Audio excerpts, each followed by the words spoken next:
Hello, good day everyone. This is Operator 214 and I'm just gonna discuss to you some things about maritime history and in particular the Kalaw, which everybody knows about, every Filipino seafarers know about. Now, to begin, welcome to the story that many seafarers know by heart, but only a few outsiders in the maritime world truly understands. Now, for today, we dive deep into the history of Kalaw, a street in the heart of Manila that once stood as the beating heart of the Filipino maritime community. But now, it's just a shadow of its former self. So, that's the big question. What really happened there?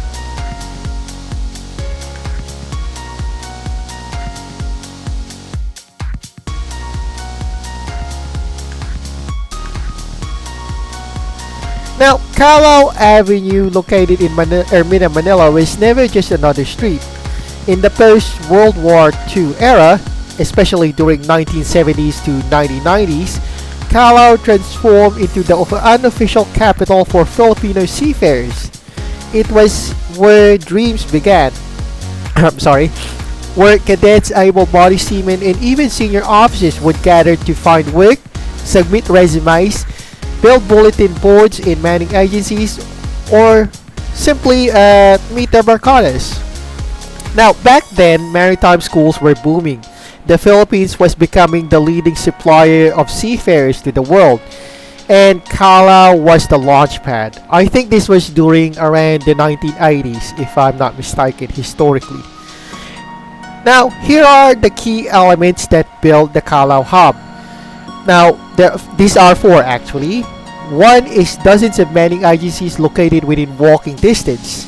And number two, cheap boarding houses and hostels for cadets on the budget. And three, there are cafes, carinderias, and internet shops where seafarers can relax while finding the job. And last one, bars and video joints that turn nights into celebrations after contracts. Yes, incidentally, Ermita is actually near the red light district. Well, actually, Ermita is actually once a red light district in Manila, historically, of course. Now, Kalaw was not just about jobs, it was a cultural space for Filipino seafarers. It was part of every seafarer's history.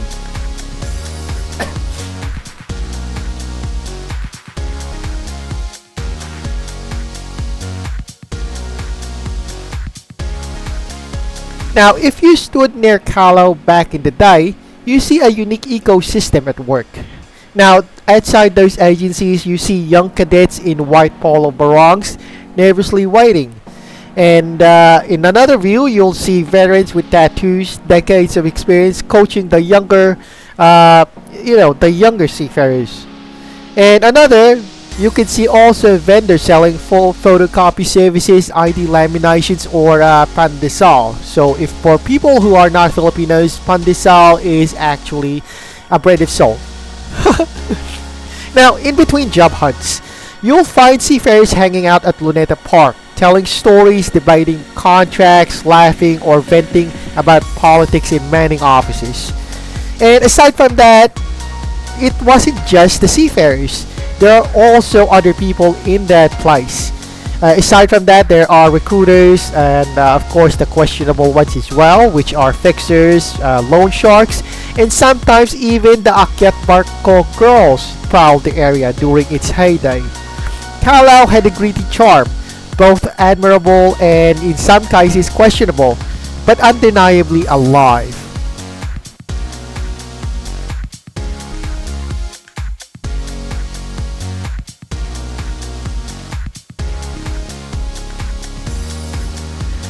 As time passes, things began to change. Now, what really hit Kalaw?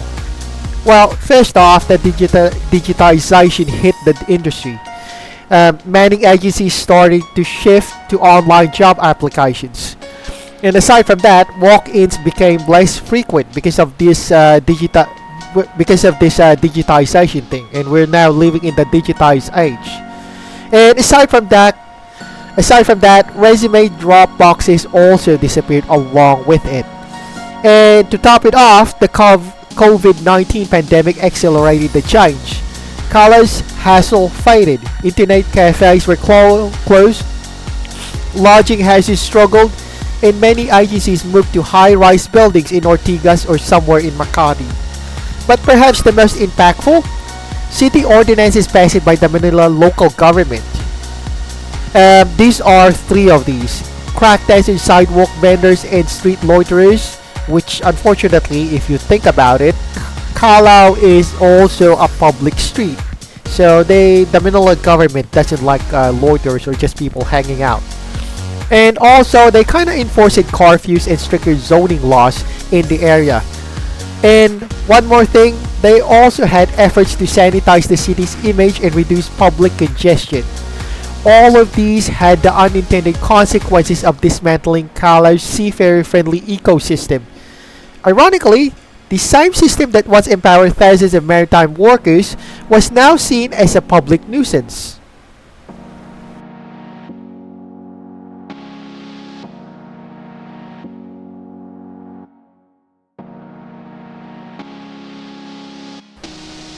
Now, this is the view of the modern Kalaw. There are now a few agencies remaining there in that area, and some seafarers still pass through there every now and then, but it was now a shadow of its former self. And above all, the spark is really gone. The vibrant chaos replaced with silence, and the internet cafes have become milk tea shops, and the boarding houses now cater to transient tourists instead of cadets and seafarers. And how about the old-timers? Well, they quietly shake their heads and say, iba na ang Kalaw ngayon. So, here's the thing. What does the Kalaw story mean? Well, it shows at how places can define an entire industry. And of course, and how fragile those spaces are. Now, Kalaw was not just a physical, it was also emotional and cultural as well. It was where dreams were built, where failures were shared, and where unity among seafarers was real. But its decline reminds us of the dangers of forgetting history. Now, without proper planning, digitalization can leave people behind, as what you can see what is happening now on Kalaw. And aside from that, without preserving cultural identity, modernization can erase legacies.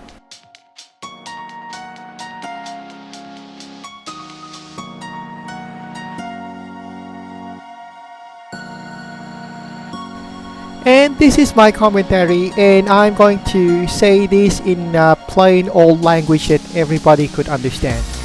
Now, back in the day, before screens replaced streets, Kalaw was the beating heart of Filipino seafarers' dreams. Every step you took echoed with broods of hopeful cadets, retired old salts, and middlemen peddling paper-thin promises. Now, the smell of diesel and desperation lingered in the air. That's where men went to chase contracts, and sometimes lose their dignity. But then, the world plugged it in, the net came alive, many agencies traded bulletin boards for online portals. Now, job boards went digital, and a few clicks, a man could apply for 10 ships without ever stepping into the traffic choke hellhole of Ermita. Now, digitization, it's like a Pip-Boy for seafarers. Always on, always connected, always watching. It cuts through the noise. No need for bribes or brokers yelling agency as taas now. Credentials speak louder than charm. It's a resume in PDF can now travel farther than your souls ever could. And of course, it wasn't all sunshine and smooth sailing. Kalaw didn't die quietly. Some folks fought the tide. And some still folks do. Relics of the old world. But the new blood, they saw the truth. The internet doesn't ask for bus fare. It just wants a signal. Nowadays, Kalaw is more like a ghost town with Wi-Fi. A few lost souls still roam, chasing rumors and faded posters. But the future of the maritime man? Well, it's in the cloud. Log in, upload and apply. Rinse and repeat. You can find your next ship while sipping cafe in your boxer shorts. So, here's the Kalaw. She may rest in peace. She walked into your bandwidth could run. And if you're still stuck in the line there, Well, maybe it's time for you to join the rest of us in the digital fleet. Now, Kalaw may no longer be the same, but its legacy lives on its hearts of hundreds of thousands of Filipino seafarers who pass through its sidewalks. If you've been there, you know what I mean. And of course, if not, then you know why Kalaw mattered to Filipino seafarers. So I guess that's all I have to say about the a brief description of Kalaw and its history. So if you kind of like my video, please don't hesitate to click on that like and subscribe button. It will really help me a lot when it comes to making these videos. So again, this is Operator 214. Have a great day, everyone, and we'll see you again on our next vlog session. And who knows, we might even meet each other anonymously in Kalaw. So bye bye, guys. Bye bye. We'll see you around.